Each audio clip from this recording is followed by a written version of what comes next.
Negeri ini memanggilmu kawan, belajar bergerak berbagi untuk negeri. Guru penggerak majukan pendidikan, guru penggerak menghamba para murid, kreatif rancang pembelajaran, hargai potensi tingkat. Assalamualaikum Pak Jais. Waalaikumsalam. Selamat siang. Punten Pak Jais mengganggu waktunya. Ya. Memiliki saya selaku calon guru penggerak mau mengadakan kegiatan wawancara Pak Jais. Oke. Jadi di sini saya ingin mengetahui bagaimana cara menyelesaikan suatu kasus atau permasalahan. Ya. Tidak apa-apa. Yang pertama Pak Jais, selama ini bagaimana Pak Jais dalam mengidentifikasi kasus-kasus yang merupakan dilema etika atau kesulitan moral, Pak? Masalah itu terkait dengan dilema etika itu sebenarnya kan permasalahannya itu kan ada dua, yaitu antara benar dan benar. Ya, Jadi untuk mengidentifikasi permasalahan itu kita harus cermat dan harus menganalisa semua permasalahan, sehingga dari keduanya itu kita bisa memilih mana yang perlu didahulukan. Kemudian untuk yang rujukan moral, Pak? Yang rujukan moral itu sebenarnya lebih mudah, karena rujukan moral itu adalah benar dengan salah. Jadi hanya memberikan pemahaman kepada yang benar dan memberikan pemahaman kepada yang salah, sehingga tentunya bisa menerima. Berikutnya Pak Jais, selama ini bagaimana Pak Jais menjalankan pengambilan keputusan di sekolah ini di SD Jumok 1, terutama untuk kasus-kasus di mana ada dua kepentingan yang sama-sama benar atau mungkin sama-sama mengandung nilai kebajikan, Pak? Begini Mas Mul, terkait pengambilan keputusan dengan dasar adanya suatu permasalahan dilema etika itu begini. Kita harus mengetahui permasalahannya dulu. Dari keduanya itu kita ketahui masalahnya dulu. Setelah kita tahu permasalahannya, kita identifikasi dari masalah tersebut.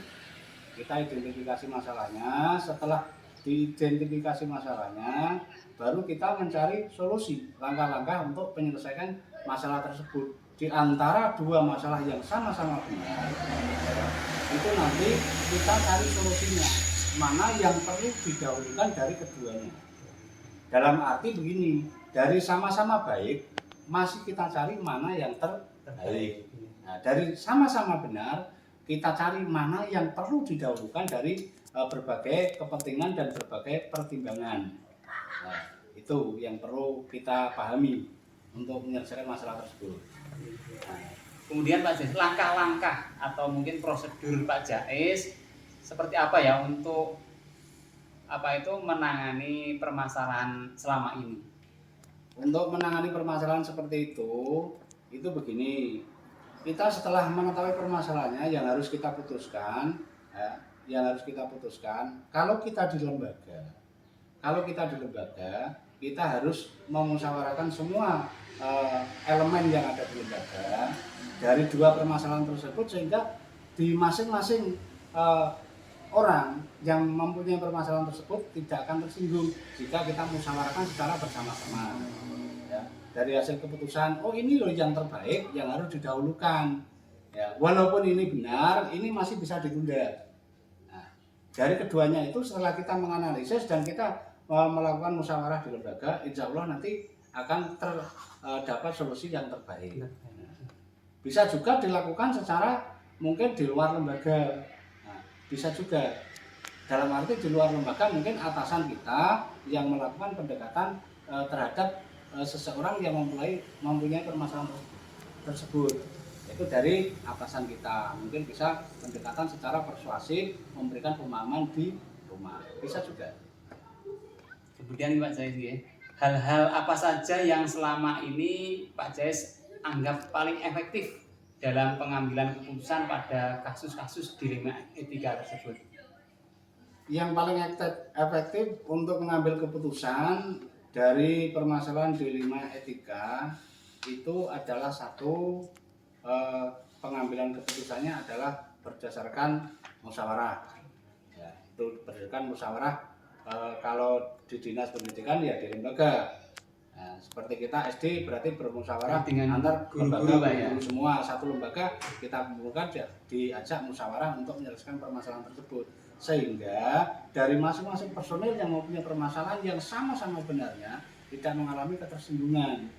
Karena apa? Dari hasil musyawarah tersebut kita bisa menilai oh mana yang terpenting dan mana yang tidak. Walaupun sama-sama benarnya, tapi kita harus mendahulukan yang terpenting lebih dahulu. Itu. Kalau berdasarkan musyawarah, insya Allah solusi itu terbaik.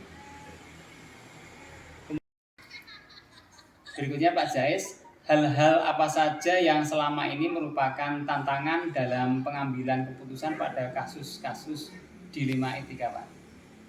Begini Mas Maul, untuk tantangannya itu hanya memberikan rasa puas dari kedua belah pihak yang mempunyai suatu permasalahan. Dalam rangka memberikan kepuasan itu kita harus memberikan pemahaman terkait dengan dilema etika dan juga harus memberikan pengetahuan mungkin ada peraturan-peraturan yang bisa mendukung untuk membenarkan yang namanya dilema etika, sehingga dari yang mempunyai permasalahan dilema etika yang merasa sama-sama benar itu bisa menerima keadaan yang sebenarnya dari penjelasan tersebut. Mungkin itu yang bisa kita sampaikan.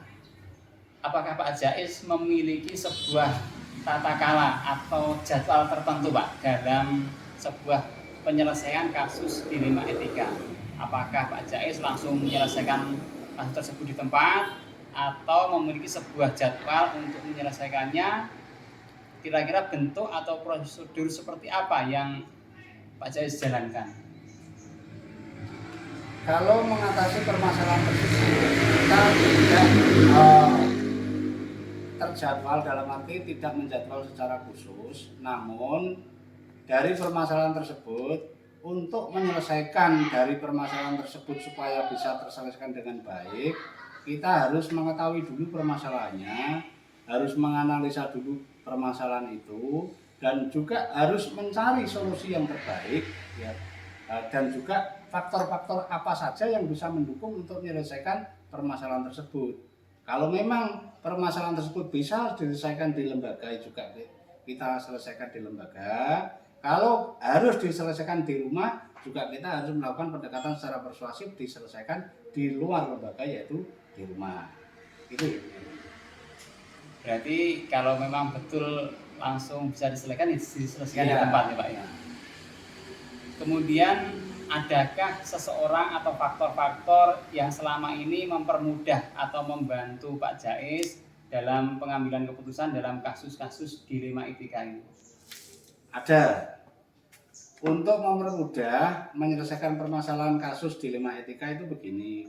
Kadangkala kita memberikan pemahaman kepada seseorang itu kadang-kadang ada yang mudah paham, ada yang tidak. Ada yang bisa menerima dan juga ada yang tidak. Dalam menghadapi situasi seperti itu, langkah yang terbaik kita harus menggunakan cara yang lain, yaitu dengan cara kita menggunakan instansi atau istilahnya atasan kita untuk memberikan dorongan atau memberikan pemahaman, sehingga yang menjadi permasalahan tersebut bisa menerima. Nah, itu langkah yang terbaik. Di samping kita juga atasan kita memberikan penjelasan terkait mengatasi permasalahan dilema etika tersebut. Mungkin ini yang terakhir Pak Jais ya. Dari semua hal yang telah Pak Jais sampaikan tadi, pembelajaran apa yang dapat Pak Jais petik dari pengalaman Pak Jais tentang pengambilan keputusan dilema etika tersebut? Dari permasalahan dilema etika itu sebenarnya begini Mas. Kalau kita melihat permasalahan tersebut, sebenarnya kita harus berpikir secara dewasa.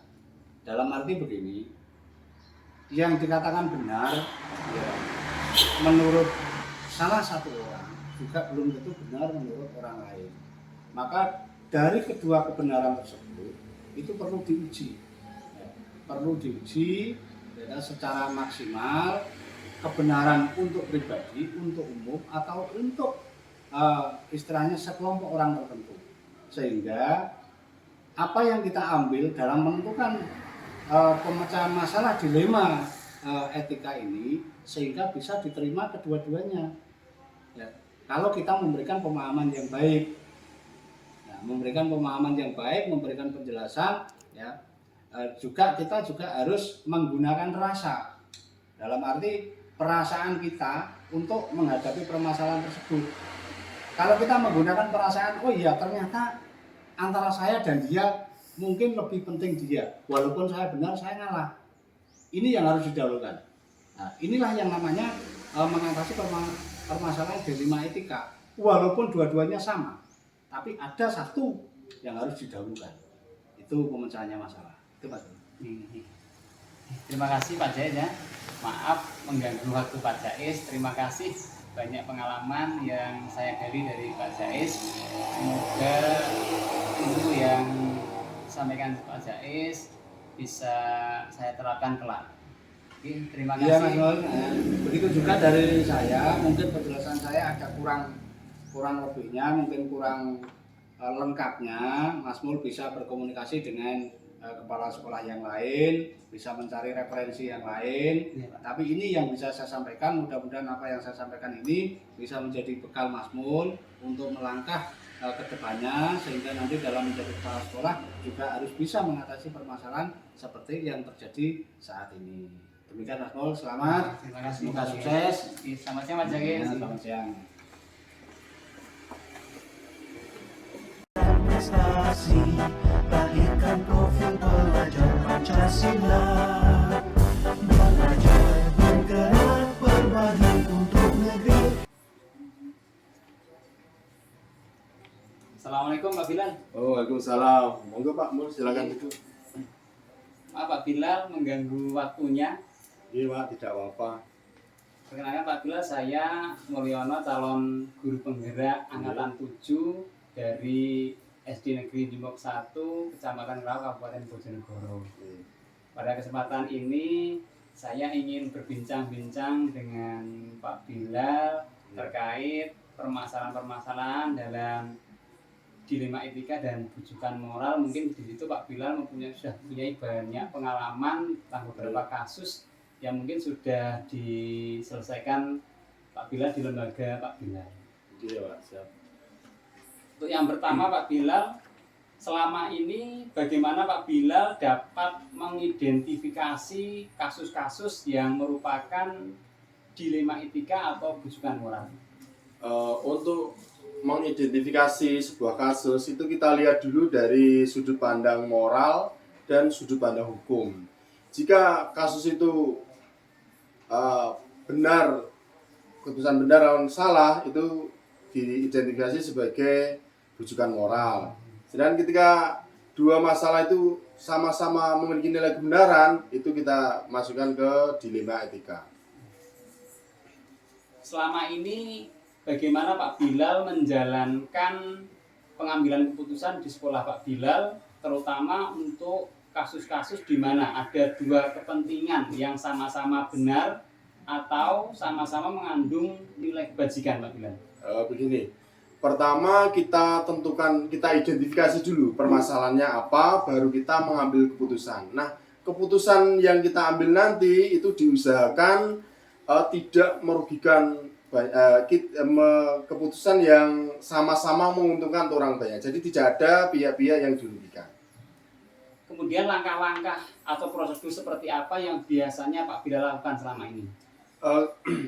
Kalau ada kasus tersebut, seperti biasanya yang pertama saya lakukan itu kita identifikasi dulu masalahnya apa. Setelah itu kita tentukan siapa saja ini yang terlibat. Terus kita tentukan apakah ini dilema etika atau bujukan moral. Kalau ini masalah dilema etika, kita konsultasi dulu, keputusan yang kita ambil, kita tanyakan dulu ke guru yang lebih senior yang ada di sekolah. Terus kita uji keputusan kita ini apakah bertentangan dengan norma atau regulasi yang ada, baru kita menentukan keputusan seperti apa yang nantinya kita ambil. Nah, keputusan ini seperti yang saya sebutkan tadi harus tidak ada yang dirugikan. Yeah. Kemudian hal-hal apa saja yang selama ini Pak Bilal anggap yang paling efektif mungkin dalam pengambilan keputusan pada kasus-kasus dilema etika di lembaga Pak Bilal? Yang pertama seperti tadi kita analisis dulu. Kalau ada kasus kita analisis dulu. Bagaimana ini akar masalahnya ini sebenarnya apa? Terus keputusan yang kita ambil kita uji. Apakah bertentangan dengan norma kebiasaan yang ada? Kita uji norma hukum. Terus apa bertentangan dengan hukum? Kita uji lagi dengan intuisi. Jadi kalau saya berada di sana, apa perasaan saya ketika saya menetapkan keputusan? Terus keputusan nanti yang diambil harus mengedepankan kepentingan umum. Jadi keduanya, iya betul. Terus juga untuk jangka kedepannya, jangka panjangnya seperti itu, Pak. Kemudian hal-hal apa saja yang selama ini merupakan tantangannya Pak Bilal dalam pengambilan keputusan pada kasus-kasus dilema etika tersebut? Tantangan terbesarnya itu ya mengambil keputusannya itu yang berat, karena jika kita lihat secara sekilas maka kedua-duanya ini memiliki nilai kebenaran. Itu, Pak. Apakah Pak Bilal memiliki sebuah tata kala atau jadwal tertentu, jadwal khusus untuk penyelesaian kasus dilema etika? Apakah mungkin Pak Bilal langsung menyelesaikan waktu itu di tempat atau memiliki sebuah jadwal khusus untuk menyelesaikan dalam bentuk prosedur seperti apa yang Pak Bilal jalankan? Yang pertama kita cermati dulu kasusnya seperti apa. Kalau kasusnya itu tergolong ringan, maka akan saya putuskan saat itu juga. Tetapi kalau kasusnya berat seperti tadi dilema etika, kasus yang benar lawan benar tadi, maka akan kita lakukan dulu prosedur seperti yang saya sebutkan tadi. Mulai dari identifikasi sampai nanti ketemu memutuskan suatu masalah. Jadi kita lakukan prosedurnya dulu, baru menentukan keputusan. Adakah seseorang atau faktor-faktor yang selama ini mempermudah dan membantu Pak Bilal dalam pengambilan keputusan pada kasus-kasus dilema etika? Ketika ada kasus dilema etika di sekolah, maka yang perlu kita lakukan itu kita harus melibatkan stakeholder. Jadi guru yang ada situ, murid, wali murid, atau bahkan komite sekolah. Nah, kita juga bisa memilih seseorang yang secara personal memiliki kedekatan dengan orang yang pihak yang memiliki kasus tersebut. Jadi bisa memberi atau membantu mencari alternatif. Iya, yang ya, memiliki ya? yang dekat, misalnya orang tuanya atau teman dekatnya. Yang terakhir Pak Bilal, dari semua hal yang telah Pak Bilal sampaikan tadi dari depan sampai tadi, kira-kira pembelajaran apa yang mungkin Pak Bilal petik dari pengalaman Pak Bilal dalam mengambil keputusan dilema etika? Selama ini masalah-masalah yang mengandung dilema etika ini membuat kita menjadi lebih bijaksana, Pak. Dari dalam menganalisis sebuah masalah untuk jadikan pertimbangan, menentukan solusi yang terbaik. Jadi membuat kita lebih bijaksana. Alhamdulillah, terima kasih Pak Bilal, banyak ilmu yang saya ambil dari Pak Bilal, terutama dalam menyelesaikan sebuah kasus-kasus, baik itu kasus dilema etika ataupun rujukan moral. Itu kelak bisa menjadi referensi buat saya apabila kelak mungkin di lembaga saya apabila menjadi pimpinan, bisa ada kasus itu bisa saya memakai seperti pengalaman Pak Bilal. Terima kasih banyak Pak Bilal. Mohon maaf ya, waktunya mengganggu dalam kerja Pak Bilal. Ya, tidak apa-apa, Pak. Terima kasih Pak Bilal. Selamat siang. Assalamualaikum. Waalaikumsalam warahmatullahi wabarakatuh. Kita menjalin kolaborasi.